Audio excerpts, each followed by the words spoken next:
Hi friends, welcome back to Tripathi tutorial.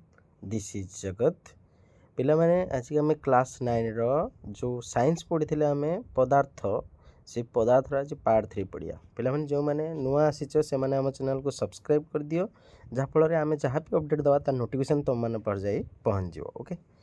तो पिलामाने देख से कौन पदार्थ ता अवस्थार परिवर्तन करें नहीं कठिनटा तरल केमी जापे तरलटा गैसीय किरण जापे तो से अवस्थार परिवर्तन आम केमी हुए से विषय देखा आस ओके पिला माने। तो देख फास्ट आम पढ़ा गलनांक कठिनटा को जदि आम गरम करिया धर बरफ अच्छे बरफटा हूँ कठिन पदार्थ तो से कठिन पदार्थ को आम बर्तमान ये किसी करिया ना हिट दवा माने गरम करिया ओके। तो कठिन पदार्थ को गरम कलापर से किस हो तरल हो ना ना बाहर काढ़ी आने से किस हो जल हो तो से कथा कहूँ जो तापमात्रा एक कठिन वायुमंडलीय चापरे तरल एक तरल पदार्थ परिणत हुए है एक तरल पदार्थ परिणत हुए ताहाको सही कठिन पदार्थ गलनांक कहुए जमीती कि पस ना बरफ जल परिणत हवा जदि आम 273.16 केल्विन जदि दबा तेज से किस हम ना जल परिणत हो ओके। तो देख पदार्थ कठिन अवस्था तरल अवस्था को परिवर्तन होता प्रक्रिया अर्थात पदार्थर ये जो तरलिवा प्रक्रिया जो हुए तो ताको कौन कह जाए ना विगलन बा तरलन बोली कह जाए ओके।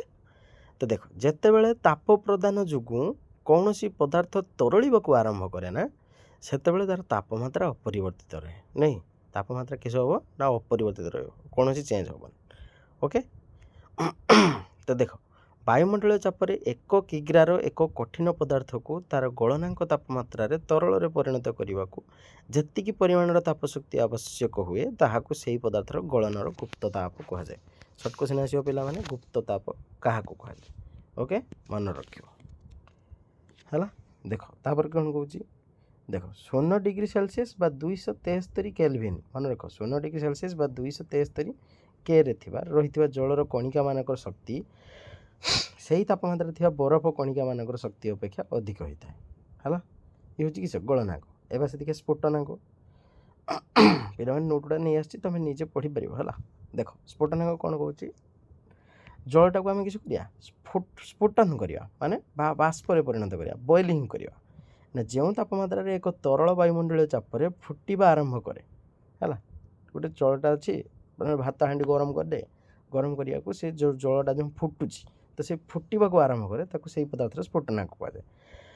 मन रख जलर तापमात्रा हूँ के स्फोटनांक हूँ 100 डिग्री सेंटीग्रेड बा 373 केल्विन बोली कहीपर माने केमती करिया 273 प्लस 100 जे 373 केल्विन ओके। तो फुटवा हूँ गोटे किस सामग्रिक परिघटना है। एवं देखिए हिमांक हिम माने किस बरफ तो जलटा जो बरफ परिणत हो जलटा केमी बरफ हम ताको आम फ्रिज रखिदे बरफ यूज माने ठंडा कले तो से कथा से कौच जो तापमात्रा जल को शीतलीकरण करी बरफ रे परिणत करा जाए ताहाको जलर हिमांक कह जाए ओके। पिला माने एमिति किसी पदार्थ अच्छी जी कि कठिन रु तरल तरल रु गैसीय न जाइए सीधा सड़क किस हुए ना कठिन रु गैसीय परिणत हो जाए तो ताको कौन कह जाए ऊर्ध्वपातन बा सब्लिमेशन कह जाए। देख जो अवस्था जमी कौन ना नाफ्थालीन बल्ब नहीं सी किस कठिनटा को आणला मात्र से गैस हो तो जो अवस्था परिवर्तन कठिन तरल अवस्था को न जाई सीधा सड़क गैसीय अवस्था परिवर्तन हुए एवं संयुक्ति न बदले माने जे ये अच्छे मैंने कठिन रू गला कि गैसीय फिर गैसीय पलि आस कि कठिन को है गैस रु कठिन अवस्था को परिवर्तन हुए ताहाको ऊर्ध्वपातन कह जाए। तुम ये गोटे परीक्षा देती किसी आमोनियम क्लोराइड बाष्प निहाई है यहाँ गोटे बर्नर ता ऊपर कौन कराला ना यहाँ हूँ फनेल नाड़ी है आउ ता ऊपर गोटे तुला ठिपी दिहला कहीं बाष्प गुड़ाक बाहर को पलैब से तुला ठिपी गोटे दिहला तो यहाँ हूँ चिन्ह पात्र है ताको बर्तमान किस करिया ना गरम करिया। देख किसी परिमाण कर्पूर बा एमोनियम क्लोराइड नि जाऊ ताको प्रथम किस करा जाऊ ना गुंड करके चिन्ह माटर पात्र रखा जाऊ एक काच फनेल चिन्ह माटर पात्र उपरे उल्टाई रखा जाऊ है जहाँफल कि सब ना फनेल नाड़ीर अग्रभाग तुला ठिपी दि जाऊ बर्तमान यहाँ धीरे धीरे गरम करा जाऊ फनेल भितर पटे कौन तरल पदार्थ टूपा लगे ना मन रख ठीक से कठिन बाष्पीय जिन सब लगी से स्थान में कठिन पदार्थ आस्तरण लगी रही ଏହା ନାଫଥାଲିନ୍ ବଲ୍ବର ବାଷ୍ପ ହୋଇ ହେଲା ବାଷ୍ପ ଥଣ୍ଡା ହୋଇ କଠିନ ଅବସ୍ଥାରେ ପରିଣତ ହେଇଛି। ଓକେ,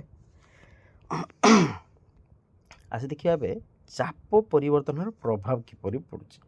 ଦେଖ, ଚାପ ପ୍ରୟୋଗ କଲା ଫଳରେ ମାନେ ପ୍ରେସର ଦେଲା ଫଳରେ କିସ ହେଉଛି ନା ପଦାର୍ଥର କଣିକା ଗୁଡ଼ିକ ପାଖାପାଖି ଆଣି ହୁଏ। ନାଇଁ, ଚାପ ପ୍ରୟୋଗ ଫଳରେ କିସ ହୁଏ, ପଦାର୍ଥର କଣିକା ଗୁଡ଼ିକ ପାଖକୁ ଆଣି ହୁଏ। ଚାପର ପ୍ରୟୋଗ ଏବଂ ତାପମାତ୍ରାର ହ୍ରାସ ଯୋଗୁଁ ଗ୍ୟାସ୍ ଗୁଡ଼ିକ ତରଳୀଭୂତ ହୋଇଥାନ୍ତି। ହେଲା, ତୁମର ଯେଉଁ ଶୁଷ୍କ ବରଫ କାହାକୁ କୁହାହେଉଛି, କଠିନ କାର୍ବନ ଡାଇଅକ୍ସାଇଡ଼କୁ। ହେଲା, ଇଏ ହେଉଛି ଅତ୍ୟଧିକ ଚାପ ପ୍ରୟୋଗ କରି ଗଚ୍ଛିତ କରାଯାଇଥାଏ। ଏହି ଚାପକୁ ଏକକ ବାୟୁମଣ୍ଡଳୀୟ ଚାପକୁ କମାଇ ଆଣିଲେ କଠିନ କାର୍ବନ ଡାଇଅକ୍ସାଇଡ଼ ତରଳ ଅବସ୍ଥାକୁ ନ ଯାଇ ସିଧାସଳଖ ଗ୍ୟାସରେ ପରିଣତ ହୁଏ। ତ ସେହି କାରଣରୁ କିସ କୁହାଯାଏ, କଠିନ କାର୍ବନ ଡାଇଅକ୍ସାଇଡ଼କୁ ଶୁଷ୍କ ବରଫ କୁହାଯାଏ। ହେଲା, ତ ତୁମ ପାଇଁ ଆଜିକାର ହୋମୱାର୍କ ଏବେ ଯେଉଁ କହିଲେ କ'ଣ ନା ସେଲସିୟସ୍ ସ୍କେଲରେ ପରିଣତ କେମିତି କରିବ। 300 କେଲଭିନ୍କୁ ସେଲସିୟସ୍ ସ୍କେଲରେ କରିବ, 573 କେଲଭିନ୍କୁ ସେଲସିୟସ୍ ସ୍କେଲରେ କରିବ। ହେଲା, 273 କୁହାହେଲା, ଏବେ ଏଇ କିଛି ସମୟ ହେଲା ଏଇଠି କୁହାହେଲା। ଦେଖ ଏଇଟା ହେଲା ସେଲସିୟସ୍କୁ। ଆଉ କ'ଣ ନା ଜଳ ଭୌତିକ ଅବସ୍ଥାରେ କ'ଣ ହୁଏ, 250 ଡିଗ୍ରୀ ସେଣ୍ଟିଗ୍ରେଡ଼ ଦେନେ, 100 ଡିଗ୍ରୀ ସେଣ୍ଟିଗ୍ରେଡ଼ ଦେନେ, -10 ଡିଗ୍ରୀ ଦେନେ କ'ଣ ହେଉଛି। ପ୍ରତ୍ୟେକ ପଦାର୍ଥର ଅବସ୍ଥା ପରିବର୍ତ୍ତନ ବେଳେ ତାପମାତ୍ରା କାହିଁକି ସ୍ଥିର ରହିଥାଏ। ଏତିକି ହେଉଛି ହୋମୱାର୍କ, ତୁମେ ଏତିକି କରିକି ଆସିବ। ଓକେ, ତ ପିଲାମାନେ ଆଜିକା ପାଇଁ ଏତିକି ଥାଉ, ପୁଣି ଆମେ ନେକ୍ସଟ କ୍ଲାସ୍ରେ ଦେଖିବା। Okay, bye. ପିଲାମାନେ ସବସ୍କ୍ରାଇବ୍ କରିଦେବ, ଯାହାଫଳରେ ଆମେ ଆଗକୁ ଯାହା ବି ସବୁ ଅପଡ଼େଟ୍ ଆସିବ ତା ଆମେ ତା'ର ଅପଡ଼େଟ୍ ଆମେ ଦେଇପାରିବୁ। ଓକେ।